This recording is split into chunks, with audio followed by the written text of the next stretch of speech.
If you've been following along and have never joined a design bootcamp, I'm going to encourage you to sign up. It's 5 hours of workshops, and we have live versions going on often so you can come and ask questions. Go to www.designsweetcourses.com/designbootcamp. If you have been struggling to get sales from your design work or understanding what you really need to do to make money, I have the workshop for you. On September 23rd, I'm hosting my first ever Profitable Designer Workshop. This 1-day, 3-hour workshop is only $97, but I have a discount for all my podcast listeners.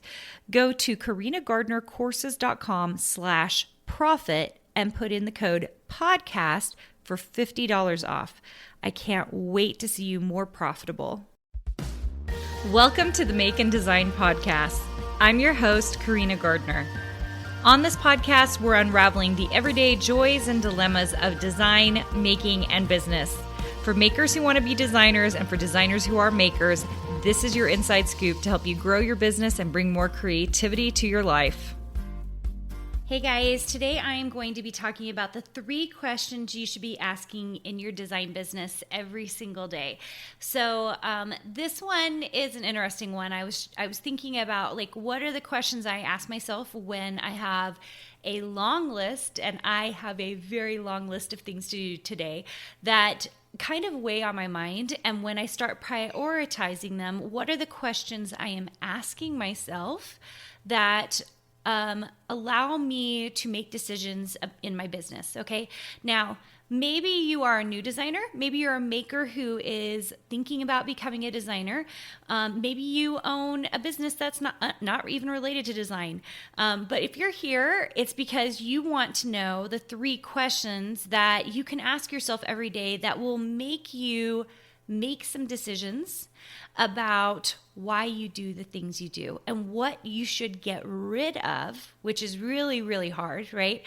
As especially most of us are solopreneurs, we're the only ones in our business, or maybe we have a couple of other people helping my business.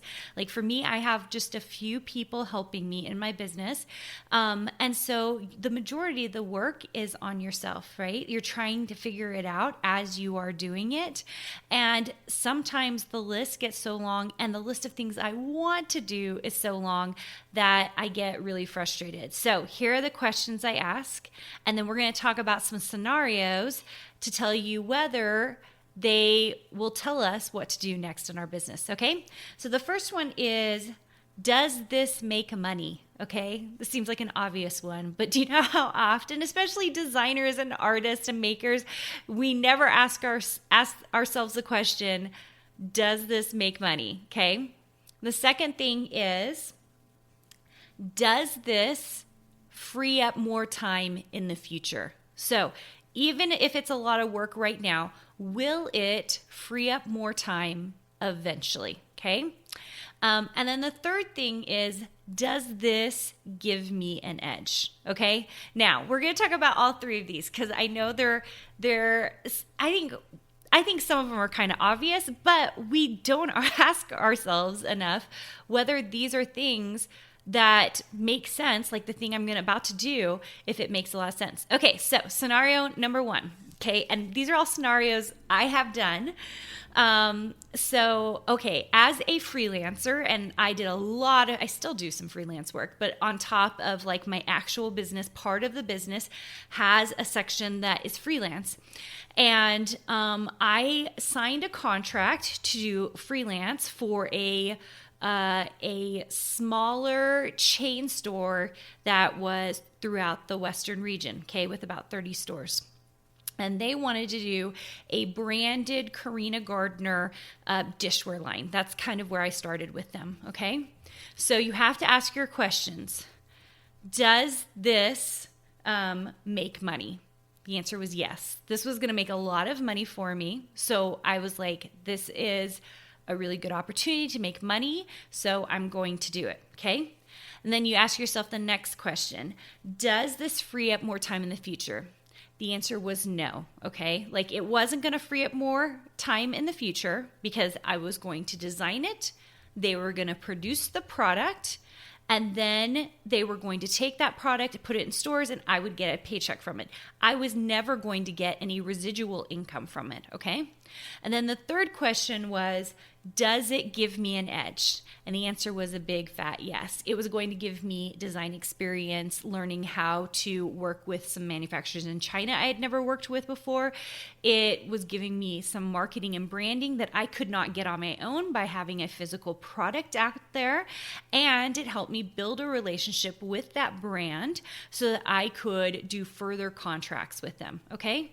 So in this case, 2 out of the 3 questions were answered at a yes. So did I take the contract? Yes, I did. Now, is there ever an instance where one of those questions are answered and you do it and it's fine? The answer is yes.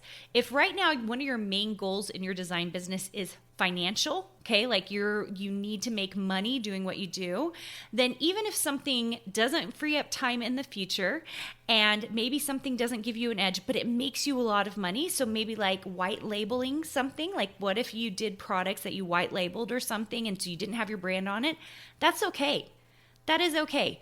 Because if even one of the 3 questions are answered and it can help you propel your design business, then it's okay. Now, if you are maybe weighing things against each other, so say I was thinking about doing a white labeling type thing, I was going to do something without my brand on it or my name on it, and it was going to make a lot of money, versus maybe something with my brand that had my name on it and was going to make maybe a little bit less money, that's when you have to start kind of deciding, okay, which am I going to do? Or do I have time for both? Okay, you might have time for both, who knows? But that's how I decide on that. Okay, let's do another case scenario. All right, so you guys know I do a lot of digital products. In fact, that is one of the key components of my Design Suite program. I really believe in digital products more than just about anything, okay? So say I make an SVG file. That is for me, it's a silhouette file. It's a cutting file, and I've designed it, and I made it, and that day, those are the things I need to make, okay? So will this make money? Does it make money? The answer is yes, okay? Doesn't make that much money, right? Because it's just a single file, so it's not making that much money, but it's going to make a little bit of money, okay? Number 2, will it save me time in the future? Will it give me time in the future? The answer is yes, again, maybe not a gazillion, tons of time, but it's going to save me some amount of time because it's a digital product, so it's going to continue to make me money as I move forward, right? Because I don't have to touch it again. I don't have to fix it up again. It just is what it is, and it lives on the internet and makes me residual income, okay? So it's solved 2 of the 3. The third one is, will it give me an edge? I don't know if it will or not. Maybe if it's something fantastic. Maybe if it's one of my ultimate projects, like my gingerbread house, which if you're on YouTube, you can see behind me. Maybe it's something crazy like that. That might give me an edge. Maybe it's just a flat file with a quote, okay? Probably not going to give me an edge, okay? But if I was asking myself those questions, I think I very easily could say, yes, it's worth my time to make this SVG file, right? Because it's going to make me a little bit of money, and it's going to give me a little time in the future, okay? Now, if you haven't been through my design boot camp, I talk a lot about digital products and strategies for using digital products. So if you're a little confused about how it's going to save you time in the future, maybe you should go check out one of my design boot camps. But it will. Eventually, it will, especially if you're putting it in the right places, the right time, and moving forward with it, okay? Okay, so do you see how these 3 questions can really help you? Okay, I'm going to put forth another scenario. This is actually something that happened 3 or 4 years ago to me. Okay, let's talk about this first, okay? If you are a maker wanting to become a designer, what is one thing that will give you an edge? Learning the software, right? If you knew how to use your software, whether you're learning how to use your digital die cutting software really well, or maybe you're learning how to use the design software really well, that can change your future, right? Well, so for some of us who have been designers for a long time, we think we just know it all, right? We're just we're done. We're not learning software anymore, okay? Until they do an update and you're forced to listen and learn and figure things out again, or they've hidden your tools. Oh gosh, you guys, Adobe is always hiding my tools.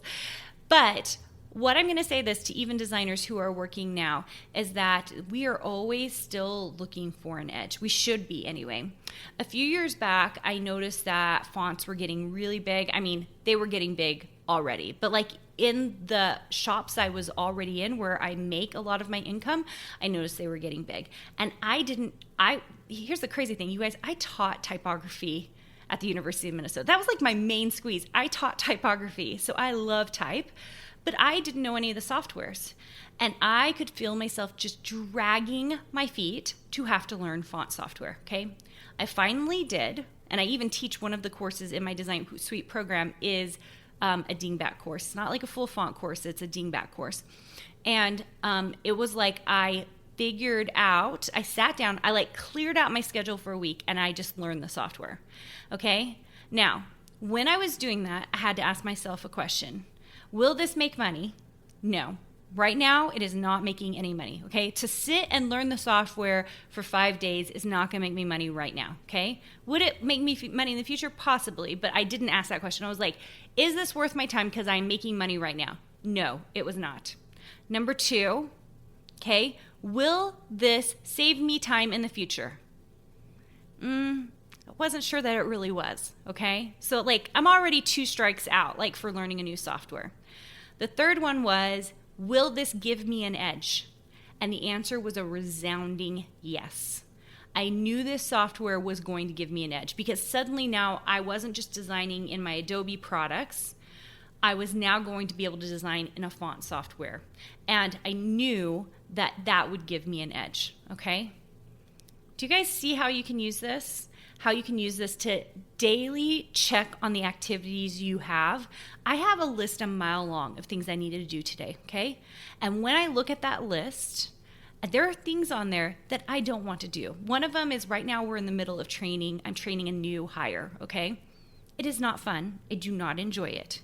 But it answers question number 2 so well, which is, will this save me time in the future? And the answer is a resounding yes. It will save me time because if I have someone else doing a few of these activities that I don't like doing or I don't have time for, uploading to YouTube, setting up my WordPress site for me, setting up this, that, and the other, doing all this data entry stuff, it will save me time in the future, okay? So pay attention to your daily activities. Ask yourself these questions and you'll know whether they need to stay on your to-do list or you just got to get rid of them, right? Like if it's not going to give you an edge, you got to get rid of it. If it's not going to make you money, get rid of it. If it's not going to save you time in the future, get rid of it, okay? So I hope you use these 3. I love these 3 questions and they've really helped me shape and define my design career. I hope you guys are like just designing and making away because you guys know I love that. And I will see you guys soon.